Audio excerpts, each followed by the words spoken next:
Andar pelas vontades naturais e animalescas do ser humano ou andar dentro de uma espiritualidade? O apóstolo Paulo está nos ensinando a diferença disso e está nos mostrando como as alternativas não são entre o cumprimento de regras para alcançar a Deus e a cruz. Não, não, não, não, não, não, não. As alternativas são entre andar na carne e andar no espírito. Essa é a sua escolha.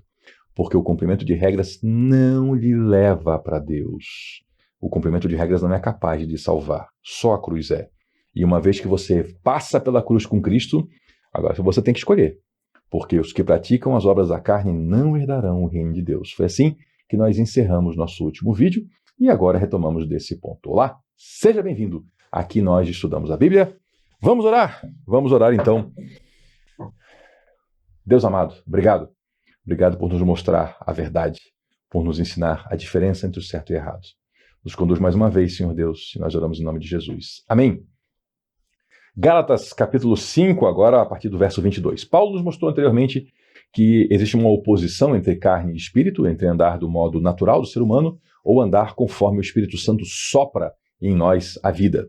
E essas são as oposições reais. A oposição não é entre viver um livro de regras para chegar a Deus ou viver a cruz. É só a cruz que leva para Deus. Agora, se você passou pela cruz, você tem que andar conforme o Espírito Santo. E não entregue a sua carne, porque aí você abandonou o caminho de Cristo e não vai herdar o reino de Deus. Mas aí, Paulo fala assim, mas tem o fruto do Espírito. É interessante dar um detalhe aqui para você.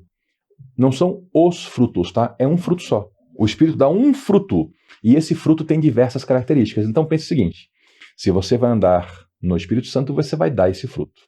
E esse fruto é amor. Ah, que legal. Começa com amor. Começa com o máximo, né? Amor. E o amor, ele é aquela coisa que ele faz, que ele leva a fazer o bem pelo outro e não por você mesmo. Sabe, é aquele que faz o bem pelo outro porque quer ver o outro bem. Por causa do outro. Esse é o amor.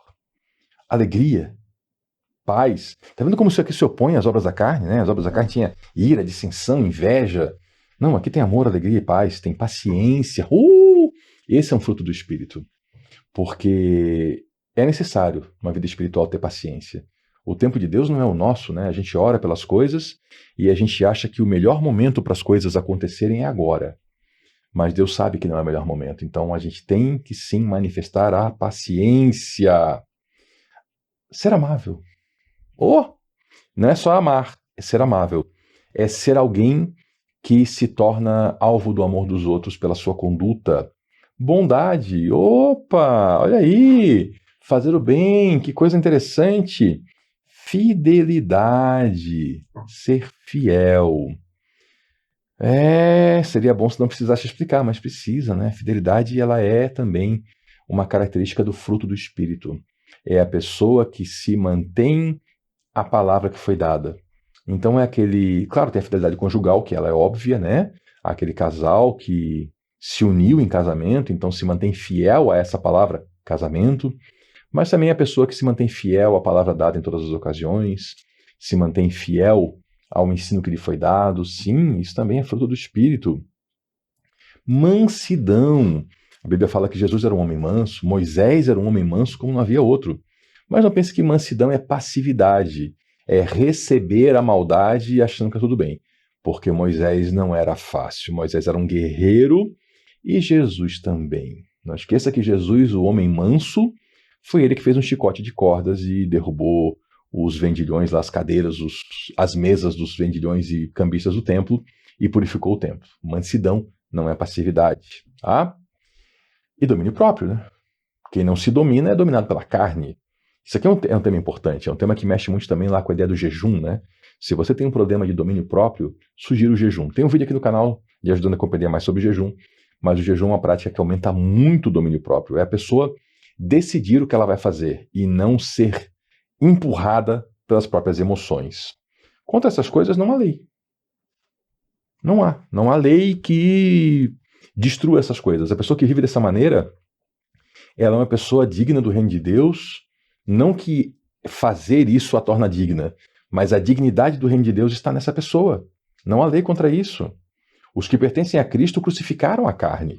A ideia é assim, olha, eu me entreguei a Cristo. Então, beleza, a minha carnalidade, os meus desejos mundanos, meus desejos errados, eu boto na cruz. Eu boto na cruz. E a cruz é para quê? É para morrer esse lado ruim. Os que pertencem a Cristo Jesus crucificaram a carne com as suas paixões e seus desejos. Porque é isso, né? A parte natural do ser humano, ela é cheia de paixões e desejos. Eu citei anteriormente a questão do sexo, mas não é só isso, né? A gente vive hoje um problema muito ligado à alimentação. O alimento hoje está mais barato, está mais acessível em todo o mundo, e as pessoas estão morrendo de obesidade. Um problema horrível, né? Há pouco tempo, ou ainda se morre de fome, mas se morre de obesidade. Não se tem autocontrole, a pessoa está entregue. Se ela vê, ela tem que comer. E isso está matando a pessoa. Bebida alcoólica, né? A pessoa tem acesso ali a uma bebida que ela pode saborear o gosto, né? O gosto do vinho, o gosto de uma cerveja, o gosto de uma cachaça, o gosto de um uísque. Mas não, a pessoa quer tomar aquilo para ficar chapado, para deixar de ser humano e virar uma coisa. A gente não vê essa conduta em Jesus Cristo. Ele usa o cálice na última ceia, né? Ele toma do vinho, ele dá para os seus amigos o vinho, e o vinho é saboreado e tem o simbolismo todo do vinho na Bíblia. Mas a Bíblia também fala assim, não fica olhando para o copo quando ele está brilhando. Quer dizer, já passou do ponto, né? Faltou domínio próprio, a pessoa se entregou a uma paixão da carne. Então veja que a comida e a bebida, que são coisas legítimas, podem ser tornadas ações de pecado pelo agir desenfreado do ser humano. Isso não é bom. Se vivemos pelo Espírito, andemos também pelo Espírito. Se nós cremos que a nossa vida, a nossa justificação diante de Deus, não é por cumprir normas, é pela cruz, então a gente recebeu o Espírito Santo, vamos andar por esse Espírito Santo. Não vamos desfazer essa obra em nossa vida nos entregando à carnalidade, nos entregando ao pecado.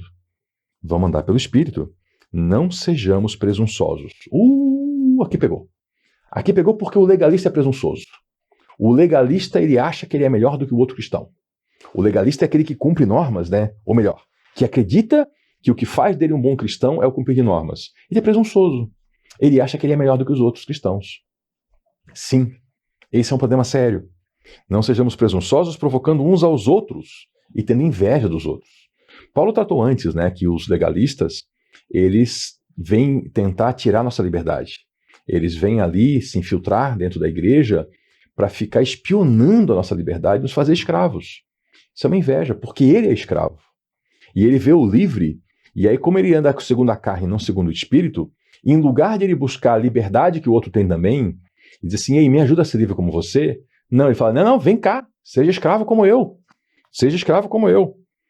Não sejamos presunçosos, provocando uns aos outros e tendo inveja uns dos outros. Esse é um lado terrível.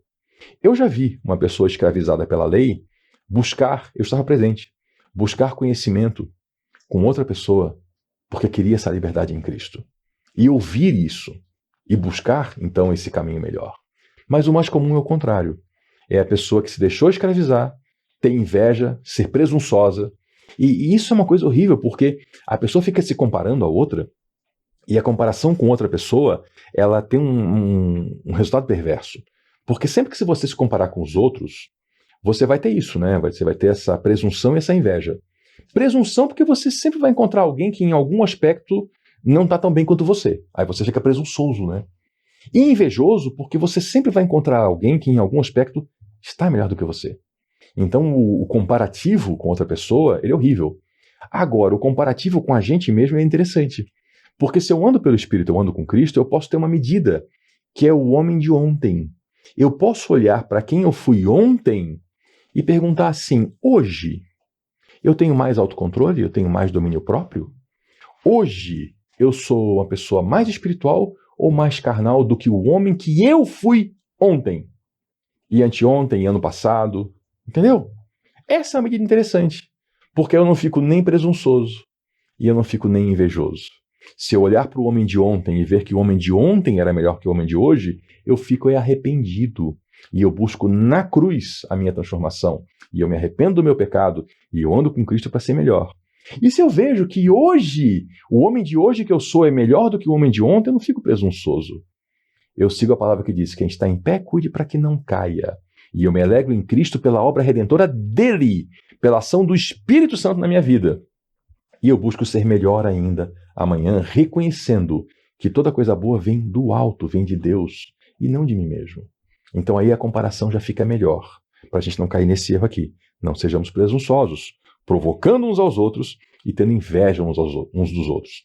Veja que essa frase aqui de Paulo, ela tem a ver com a relação comparativa com o outro. Provocar um ao outro, ser presunçoso, ter inveja. Esse não pode ser nosso referencial. Nosso referencial tem que ser a cruz de Cristo. Eu olho para lá e busco estar lá. Mas se eu quiser avaliar o meu progresso, eu olho para o homem de ontem em relação ao homem de hoje. Mas é só para avaliar o progresso. O referencial mesmo, o referencial é Cristo. Assim concluímos o capítulo 5 de Gálatas. Esse capítulo teve um bocado de assunto, né? Se você ficou com dúvidas, deixe aqui as suas dúvidas nos comentários. Você que já acompanha o canal sabe que de tempo em tempo eu faço um vídeo juntando várias dúvidas e a série Pergunte Aqui. Então deixa. Se tiver ao meu alcance, eu vou buscar uma resposta para lhe ajudar a caminhar nesse bom caminho de Cristo. Muito obrigado pela sua companhia. Volte na próxima, porque aqui nós estudamos a Bíblia. Até lá.